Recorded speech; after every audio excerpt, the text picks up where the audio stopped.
Hi, welcome to daily update. इस class में हम द हिंदू और इंडियन एक्सप्रेस के जितने भी exam related important current affairs रहते हैं उसे कवर करने की कोशिश करते हैं। आज है 26 फरवरी और आज हमारे क्लास में टोटल में 8 न्यूज है जिसे हम आज की क्लास में कवर करने वाले हैं। तो चलिए शुरू करते हैं हमारा आज का पहला न्यूज से। हमारा आज का पहला न्यूज है पीएम मोदी का इजराइल विजिट को लेकर। हमने कल की ही क्लास में पढ़ा था PM Modi Israel state visit पे गए हुए हैं और ये उनका सेकेंड स्टेट विजिट है। इजराइल का पार्लियामेंट या फिर हाउस ऑफ द रिप्रेजेंटेटिव को नीसेट कहा जाता है। यही नीसेट के जो स्पीकर है आमिर ओहाना, इन्होंने पीएम मोदी को स्पीकर ऑफ नीसेट अवार्ड से सम्मानित किए हैं। आगे बढ़ते हैं नेक्स्ट न्यूज पे। नेक्स्ट न्यूज है एनजीटी को लेकर। एनजीटी मतलब नेशनल ग्रीन ट्रिब्यूनल। ये एक कोर्ट टाइप इंस्टीट्यूशन है जिसे एनजीटी एक्ट 2010 के अंदर बनाया गया था।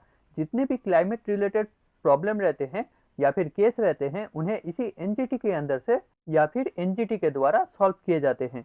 ये एनजीटी का 5 बेंच है, मतलब 5 प्लेस पे इनका फंक्शनल कोर्ट है। फर्स्ट एक है दिल्ली में जो principal bench, second central bench Bhopal में, western bench Pune, eastern bench Kolkata और साउदर्न बेंच चेन्नई में। डेवलपमेंट प्रोजेक्ट के लिए एनवायरमेंट रिलेटेड गवर्नमेंट का जितना भी ऑर्डर्स रहता है वो सभी इस ट्रिब्यूनल का जुरिडिक्शन में आता है।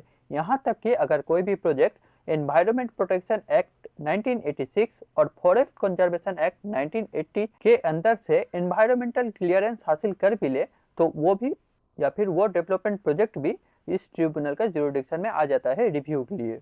2021 में सुप्रीम कोर्ट अपना एक जजमेंट में बताया था एनजीटी सिर्फ एक जुडिशियल बॉडी नहीं है, ये एनवायरमेंट जस्टिस और इक्विटी का स्पेशलाइज्ड प्रोटेक्टर है।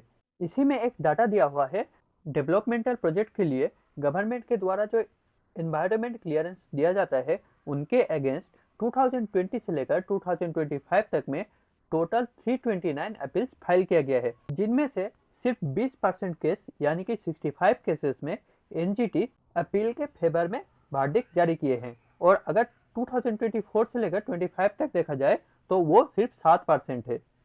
यहाँ पर एक डाटा भी दिया हुआ है चार्ट में। फर्स्ट है अगेंस्ट ग्रीन क्लियरेंस, मतलब गवर्नमेंट के द्वारा ग्रीन क्लियरेंस दे दिया गया है बट एनजीटी में उसे चैलेंज करके अपील किया गया है।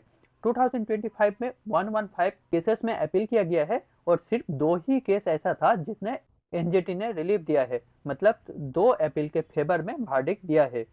वैसे ही 2024 में 20 केस अपील किए गए थे और 7 केसेस में रिलीफ मिले हैं। सेम 23 में 51 और 15, 22 में 99 और 26।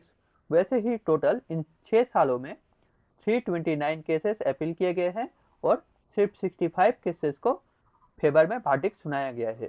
नेक्स्ट है अगेंस्ट रिजेक्शन, मतलब गवर्नमेंट ने ग्रीन क्लियरेंस नहीं दिया है तो उन्होंने एनजीटी के पास अपील किया है ग्रीन क्लियरेंस के लिए। 2025 में 85 प्रोजेक्ट को गवर्नमेंट ने क्लियरेंस नहीं दिया था और इन्होंने एनजीटी के पास अपील किया था, जिनमें से 73 केसेस को एनजीटी ने उनके फेवर में वर्डिक्ट जारी किए हैं। वैसे ही इन 6 सालों में टोटल 160 केसेस अपील किए गए हैं एनजीटी के सामने और एनजीटी ने 126 केसेस को फेवर में जारी किए हैं। आगे बढ़ते हैं नेक्स्ट न्यूज पे। नेक्स्ट न्यूज है सीबीएसई को लेकर।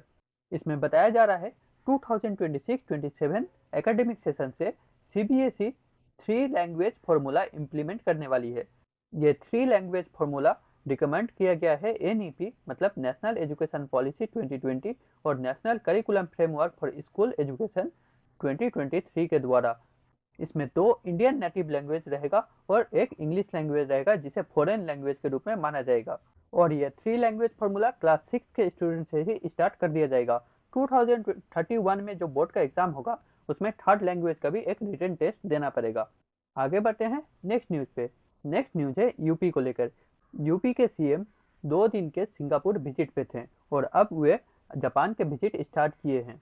जापान में वे जापानीज कॉरपोरेशन के साथ इंडस्ट्रियल पार्टनरशिप को स्ट्रेंथ करेंगे ताकि यूपी को ग्लोबल मैन्युफैक्चरिंग हब और फ्यूचर रेडी सेक्टर बनाया जा सके। आगे बढ़ते हैं नेक्स्ट न्यूज पे। नेक्स्ट न्यूज है राजस्थान को लेकर।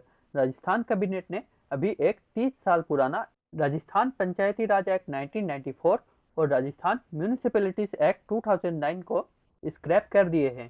ये 2 एक्ट के अंदर बताया गया था कोई भी इंडिविजुअल जिसका 2 से ज्यादा बच्चा रहेगा वो पंचायती राज इलेक्शन में या फिर अर्बन लोकल बॉडीज के इलेक्शन में कंटेस्ट नहीं कर सकता। इसी 2 लॉ को राजस्थान कैबिनेट ने स्क्रैप कर दिया है और जितने भी इंडिविजुअल जिसके पास 2 से ज़्यादा चिल्ड्रन है उनको अलाउ कर दिया है पंचायती राज इंस्टीट्यूशन और अर्बन लोकल बॉडीज के इलेक्शन में कंटेस्ट करना। आगे बढ़ते हैं नेक्स्ट न्यूज पे। नेक्स्ट न्यूज है वाटर बर्ड का सेंसस को लेकर। अभी काजीरंगा नेशनल पार्क और टाइगर रिजर्व में वाटर बर्ड सेंसस किया गया है। इसी में एक डाइविंग डक जो यूरेशियन टाइगर का है उसे स्पॉट किया गया है। इस सेंसस रिपोर्ट में बताया गया है 18 critically endangered, endangered, vulnerable, near vulnerable species है जिनको IUCN का वॉच लिस्ट में कंजर्वेशन का जरूरत है। इस सेंसस रिपोर्ट में और भी बताया गया है टॉप 5 वेटलैंड के बारे में जहां पर सबसे ज्यादा संख्या में वाटर बर्ड देखा गया है। फर्स्ट है लाओखुआ का रोआमारी बिल जिसमें 15,661 बर्ड देखा गया है। सेकेंड डोडवा बिल 14,000 के आसपास। उसके बाद है कटाहाल, सोहोला और कलिया मारी। वैसे ही डाइवर्सिटी को देखते हुए भी टॉप 5 वेटलैंड का बारे में बताया गया है। फर्स्ट है रोआमाली जिसमें 77 वैरायटी के स्पीसीज देखने को मिले हैं। सेकेंड है डोडवा, उसके बाद सोहोला, उसके बाद कवई मारी, भैंसा मारी एंड डिफुलो और एंड में है भेरभेरी जिनमें 53 वैरायटीज के स्पीसीज देखने को मिला है। आगे बढ़ते हैं नेक्स्ट न्यूज पे। नेक्स्ट न्यूज है इसरो को लेकर। 2025 के जनवरी में इसरो ने एक सैटेलाइट लॉन्च किया था, उसका नाम है NBS-02। ये सैटेलाइट NBS सीरीज का सेकंड सैटेलाइट था और ये India navigation with Indian constellation का पार्ट था। ये सैटेलाइट इलिप्टिकल ट्रांसफर ऑर्बिट में सक्सेसफुली प्लेस्ड हो गया था, बट सर्कुलर ऑर्बिट में जब इसे ट्रांसफर किया गया तो ये अनसक्सेसफुल रहा। ये satellite launch vehicle GSLV VF-15 से लॉन्च किया गया था और ये श्रीहरिकोटा का 100th लॉन्च था। वैसे ही नवंबर 2025 में एक सैटेलाइट CMS-03 लॉन्च किया गया था जिसे GSAT-7R नाम से भी जाना जाता है और इसे लॉन्च किया गया था LMV-3 से, मतलब लॉन्च व्हीकल मार्क 3 M5 से लॉन्च किया गया था। ये इंडिया का हेवीएस्ट कम्युनिकेशन सैटेलाइट था जिसका वेट 4400 kg था और इसे इंडिजीनियसली डिजाइन और डेवलप किया गया था। ये इंडियन नेवी का स्पेस बेस्ड कम्युनिकेशन और मैरीटाइम डोमेन अवेयरनेस के लिए बहुत ही इंपॉर्टेंट और क्रिटिकल सैटेलाइट है। आगे बढ़ते हैं हमारा आज का लास्ट न्यूज पे। हमारा आज का लास्ट न्यूज है एक्सरसाइज मिलन 2026 को लेकर। ये एक्सरसाइज इंडियन नेवी के द्वारा कंडक्ट किया जाता है और ये मल्टीलैटरल मैरीटाइम एक्सरसाइज है, मतलब इंडिया को छोड़कर और काफ़ी सारे कंट्री इस एक्सरसाइज में पार्टिसिपेट करते हैं। 2026 में ये एक्सरसाइज विशाखापत्तनम में हुआ है और इसके क्लोजिंग सेरेमनी में INS विक्रांत जो इंडिया का इंडिजीनियस एयरक्राफ्ट कैरियर है, इन्होंने पार्टिसिपेट किया था। इसी के साथ हमारा आज का क्लास यहीं पे खत्म होता है।